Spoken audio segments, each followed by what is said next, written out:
കേരള സർക്കാർ വനിതാ ശിശുവികസന വകുപ്പ് ICDS ഈരാറ്റുപേട്ടയുടെ ആഭിമുഖ്യത്തിൽ നാഷണൽ ഗേൾ ചൈൽഡ് ഡേ ആഘോഷിച്ചു. ഈരാറ്റുപേട്ട നഗരസഭാ ചെയർമാൻ അഡ്വക്കേറ്റ് VP നാസർ ഉദ്ഘാടനം നിർവഹിച്ചു. ICDS CDPO ജാസ്മിൻ K സ്വാഗതം ആശംസിച്ചു. പരിപാടിയോട് അനുബന്ധിച്ച് ബോധവൽക്കരണ റാലിയും കുട്ടികളുടെ ഫ്ലാഷ് മോബും അംഗൻവാടി അധ്യാപകരുടെ തെരുവ് നാടകവും അരങ്ങേറി.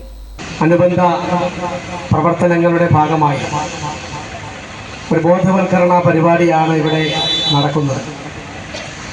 തീർച്ചയായിട്ടും കുട്ടികളുടെ കാര്യത്തിൽ കേന്ദ്ര സർക്കാരും സംസ്ഥാന സർക്കാരും പ്രാദേശിക സർക്കാരുകളും വളരെ കൃത്യമായ ഇടപെടലുകൾ ആ കുട്ടികളുടെ ക്ഷേമ ഐശ്വര്യങ്ങൾക്കും സുരക്ഷിതത്വത്തിനും വേണ്ടി എല്ലാ സർക്കാർ സംവിധാനങ്ങളും ഒരുമിച്ച് ചേർന്ന് നിൽക്കുന്നു എന്ന കാര്യത്തിൽ യാതൊരു സംശയവുമില്ല. അതിലേറ്റവും സുരക്ഷിതത്വം നൽകുന്നത് നമ്മുടെ രാജ്യത്തെ നീതിന്യായ വിഭാഗമാണ്. കുട്ടികൾ, അത് ആൺകുട്ടിയാവട്ടെ പെൺകുട്ടിയാവട്ടെ, കുട്ടികൾക്ക് നേരെ ഉണ്ടാവുന്ന ഏത് തരത്തിലുള്ള പ്രയാസങ്ങളും ബുദ്ധിമുട്ടുകളും അവരെ ചൂഷണം ചെയ്യുന്ന ഏത് പ്രവൃത്തികളും